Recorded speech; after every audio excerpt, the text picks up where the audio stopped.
이제는 정말 끝이다. 이제는 돌이킬 길이 없다라는 그런 절망적인 상황들이 우리 인생 가운데 펼쳐질 때가 있습니다. 여러분들도 경험해 보신 적이 있는지 모르겠어요.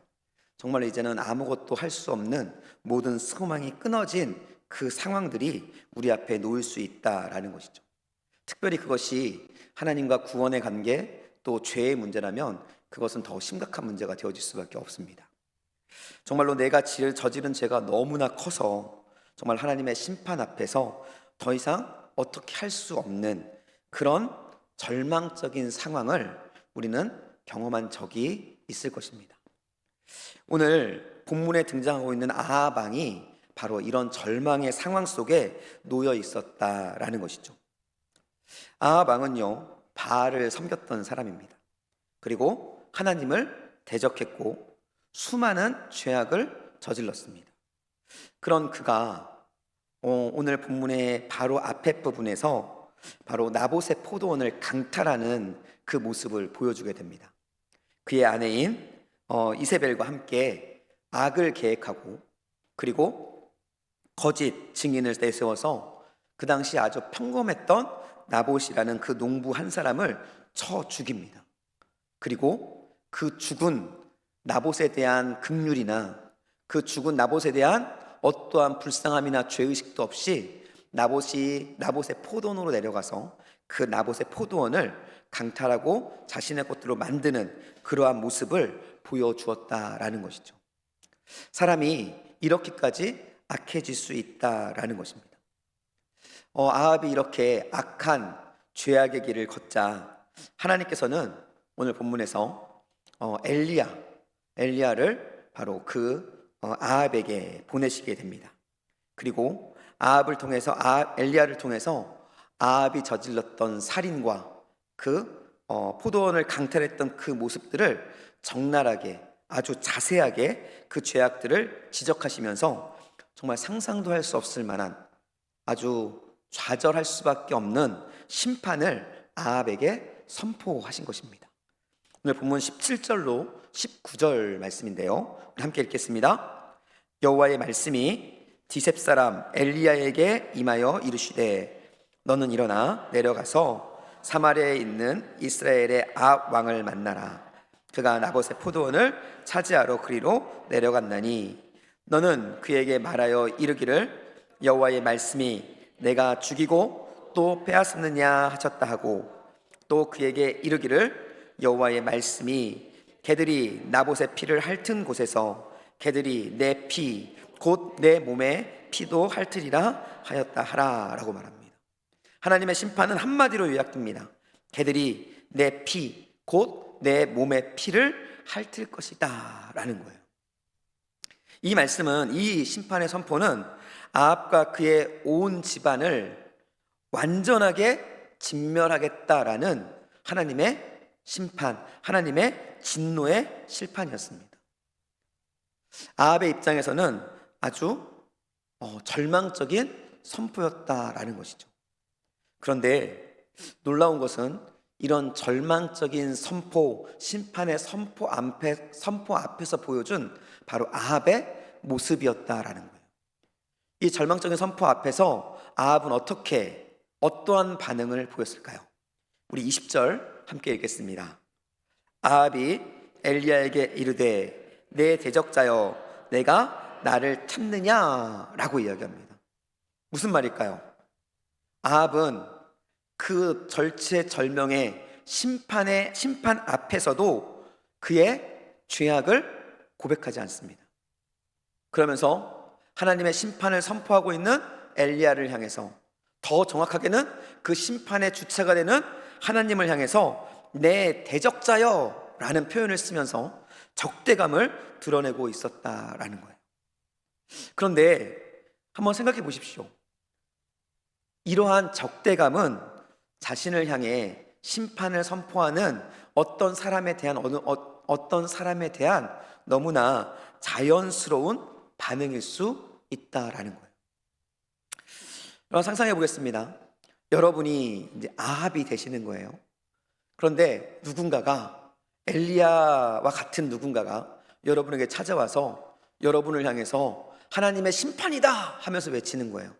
너희 집은 망할 것이고 개가 너를 먹을 것이고 그리고 너의 집안은 멸절할 것이다. 만약 여러분에게 그러한 선포를 한다면 여러분은 어떻게 반응하시겠습니까? 여러분들은 은혜로워서 하나님 내가 죄인입니다 하고 반응할 것 같으신가요? 물론 그런 분들도 있으실 것 같아요.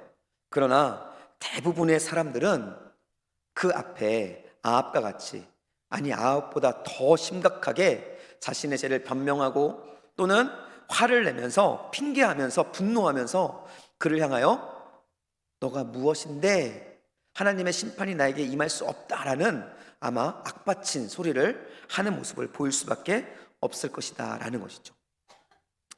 여러분, 죄를 인정하는 것은 쉽지 않습니다. 여러분, 죄 인정하는 게 쉬우신가요?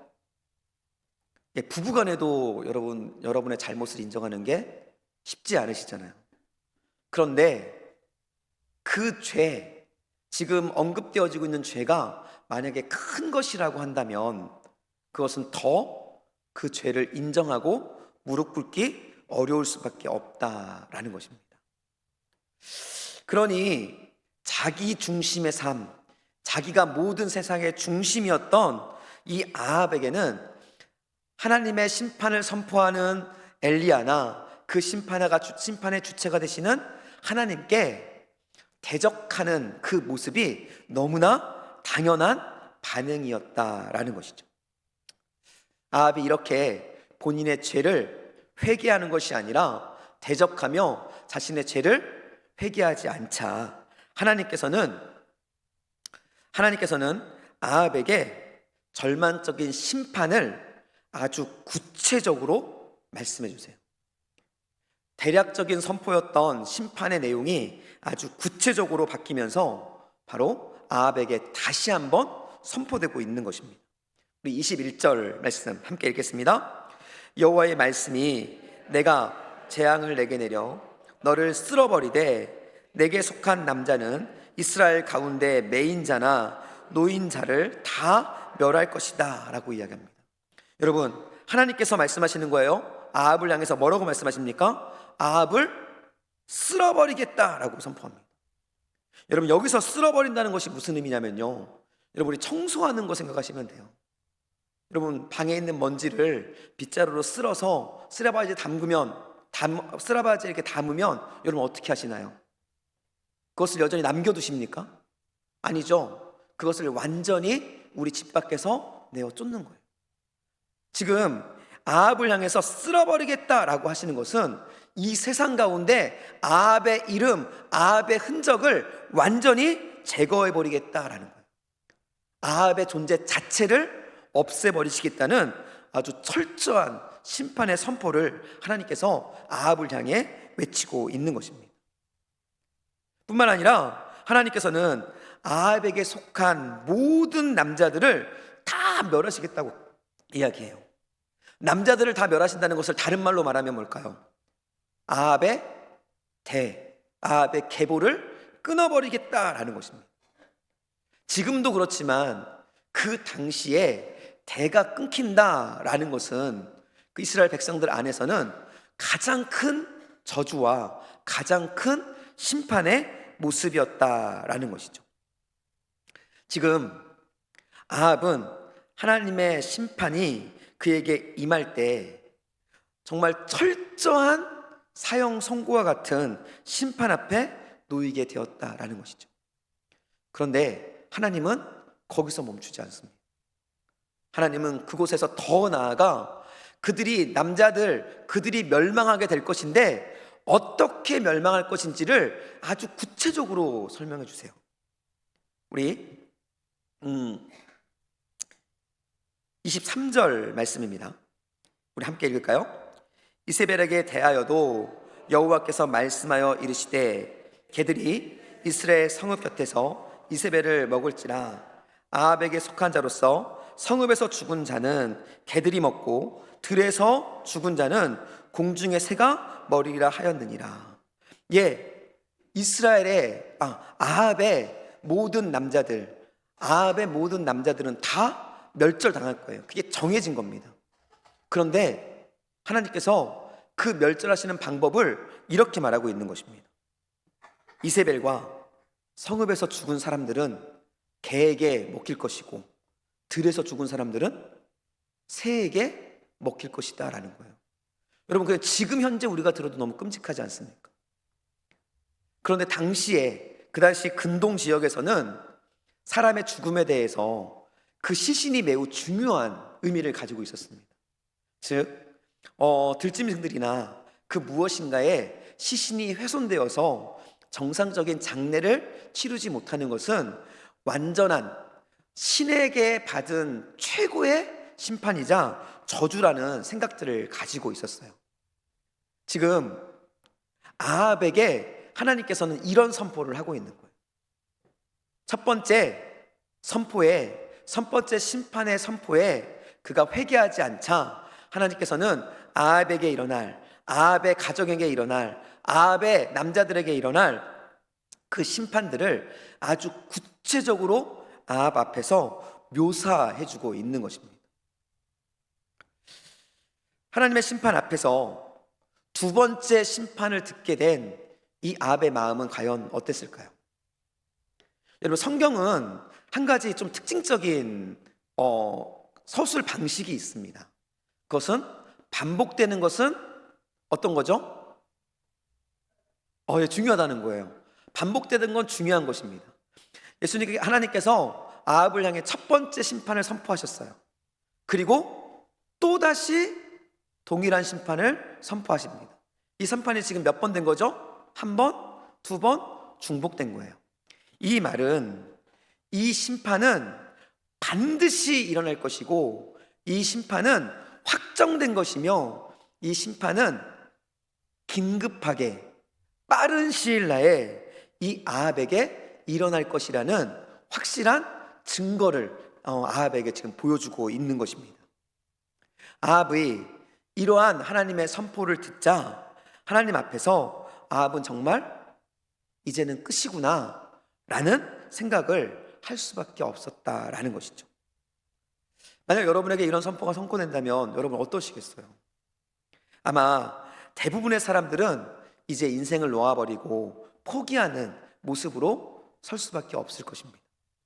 아합도 마찬가지 마음일 것 같아요. 그런데 놀라운 일이 성경에 벌어져요.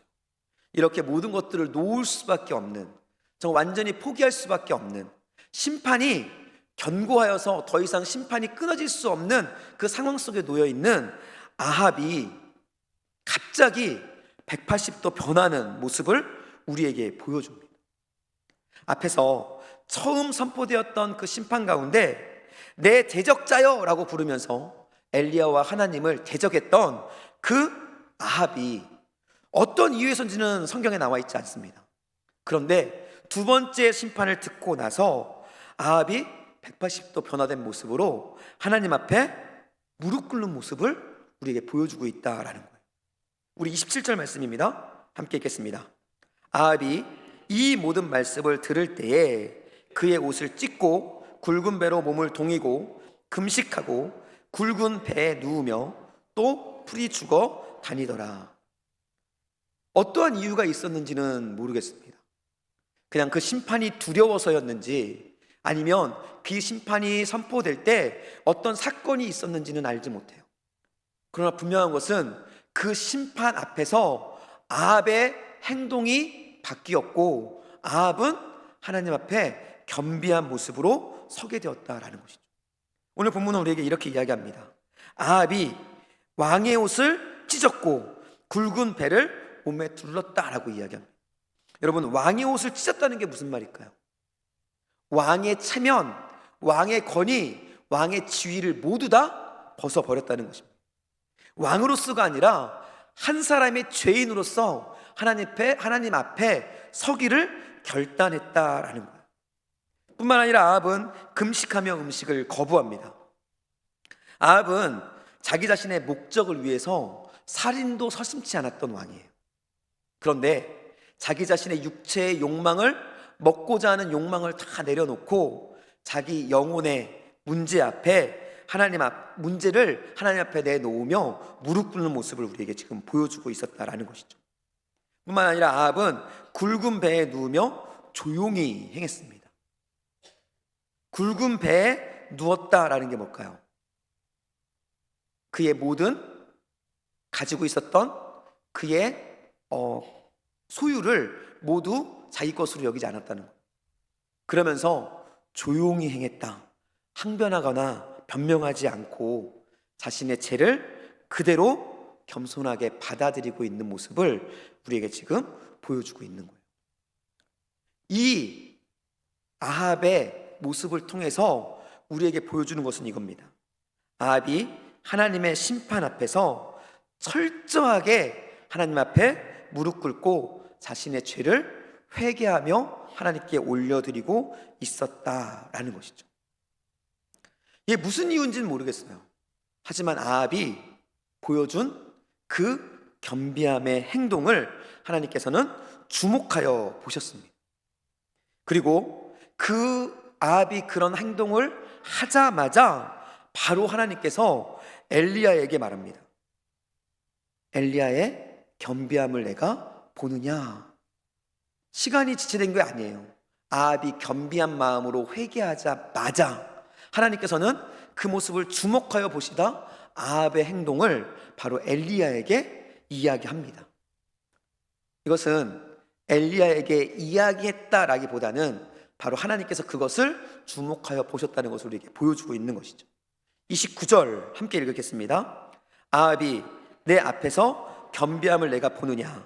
그가 내 앞에서 겸비함으로 내 재앙을 저의 시대에는 내리지 아니하고 그의 아들의 시대에야 그의 집에 재앙을 내리라 하셨더라 라고 이야기합니다. 여기서 하나님께서 엘리야에게 말하는 것 중에 중요한 부분이 나옵니다. 두 번 반복되어지고 있는 것인데요, 바로 아합이 내 앞에서 겸비하였다라는 거예요. 즉 하나님께서는 이 아합의 회개의 모습을 사람들 앞에서 하는, 사람들 앞에 보여주기 위해서 하는 것이 아니라 하나님 앞에 진실함으로 드리는 회개였다라는 것들을 지금 인정하고 있다는 것을 보여주고 있는 것이죠. 아합이 진정으로 하나님 앞에 겸비한 모습을 보이자 하나님께서는 기다리셨다는 듯이 엘리야에게 말씀한 거예요. 그가 내 앞에서 겸비함으로 내가 재앙을 저 시대에는 내리지 아니하고. 여러분, 아합은 마땅히 심판 가운데에서 멸망해야 될 사람입니다.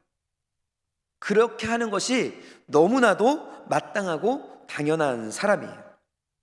그런데 그런 아합조차도 하나님 앞에 겸비하며 회개하자 하나님께서는 심판을 거두시고 심판을 연기하시며 아합을 용서하시는 모습을 우리에게 보여주고 있다라는 것입니다. 여러분, 아합이 어떤 사람인지 아십니까? 아합은 성경에서 가장 악한 왕이었다라고 이야기합니다. 우리 25절 말씀이에요. 25절 함께 읽겠습니다. 예로부터 아합과 같이 그 자신을 팔아 여호와 앞에서 악을 행한 자가 없음은 그를 그의 아내 이세벨이 충동하였습니다. 여호와 앞에서 이와 같이 악을 행한 사람이 없었다라고 말합니다. 이 말이 무슨 말일까요? 가장 악한 사람이 아합이었다라고 이야기하고 있는 것입니다. 그런 아합이 하나님께 무릎을 꿇자 하나님은 그런 아합도 용서하시는 모습을 보여주고 있다라는 것이죠. 이것은 우리에게 이렇게 말씀하시는 거예요. 너희의 죄가 아무리 클지라도, 너희가 아무리 주홍 같은 죄를 품고 있다 할지라도 우리가 하나님 앞에 무릎 꿇고 겸비함으로 나아가면 가장 악한 왕이었던 아합을 용서한 것 같이 우리도, 너희도 용서하겠다라는 하나님의 결단을 우리에게 보여주고 있다라는 것입니다. 여러분, 아합이 겸비함으로 나아갔을 때 하나님은 그 심판을 연기하셨어요.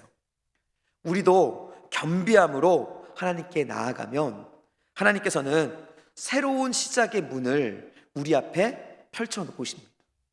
죄악의 사람이었던 우리 앞에 새로운 생명의 길을 열어놓으시고요, 그리고 실패와 좌절이었던 우리의 삶 속에 승리와 영광의 문을 다시 열어주심으로 하나님의 자녀다운 삶을 살아갈 수 있도록 우리를 인도해 주신다라는 거예요.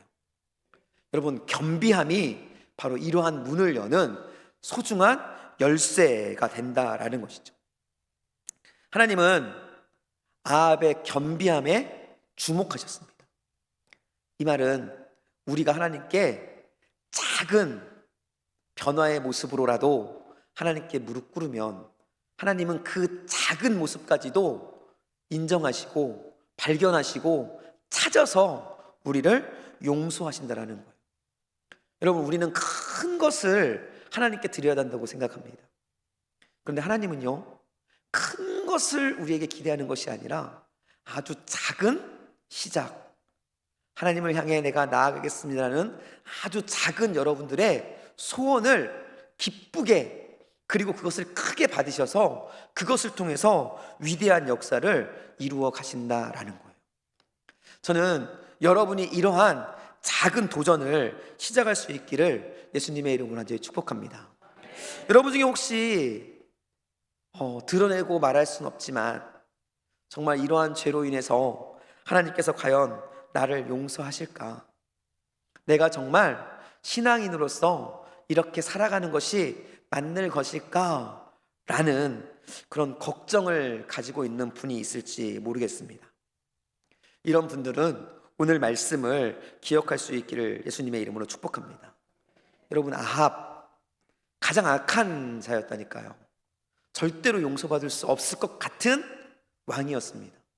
그런데 그런 왕도, 그런 아합도 하나님 앞에 겸비하여 무릎 꿇자 하나님께서는 용서하셨습니다. 그렇다면 우리 정도쯤이야 하나님께서 용서하지 않겠습니까? 중요한 건 뭘까요? 우리가 겸비함으로 하나님께 무릎 꿇는 것입니다. 우리가 아무리 큰 죄가 있어도, 우리가 아무리 누군가에게 고백할 수 없는, 그래서 하나님 앞에 나아갈 수 없을 것 같은 그 어려움 속에 있을지라도 여러분, 우리가 해야 할 것은 딱 한 가지입니다. 바로 하나님 앞에 겸비함으로 무릎 꿇고 하나님의 용서를 구하는 것입니다. 여러분, 이 겸비함이 바로 우리를 회복시키는 열쇠입니다.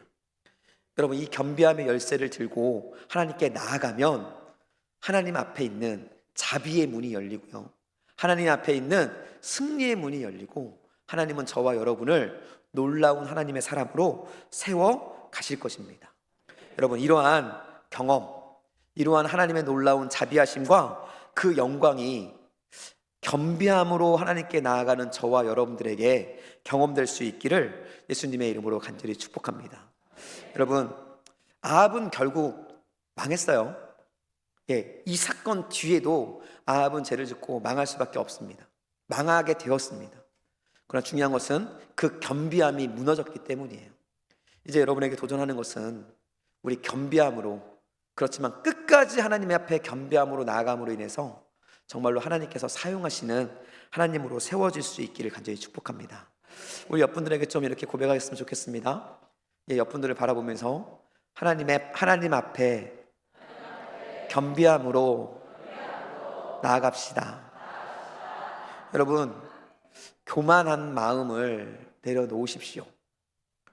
우리는 겸손을 이야기하지만 우리 스스로를 잘 살펴보시면 우리는 참 교만합니다. 그래서 그 교만 때문에 우리는 우리의 죄를 하나님 앞에 인정하지 못할 때가 있어요. 그러한 모습이 아니라 아합과 같이 겸비한 마음, 겸손한 마음, 온전하게 하나님 앞에 무릎 꿇는 마음으로 나아가서 우리 하나님의 사람으로 하나님의 영광을 선포하는, 용서받는 기쁨을 누리는 하나님의 사람이 될 수 있기를 예수님의 이름으로 간절히 축복합니다. 우리 그러한 하나님의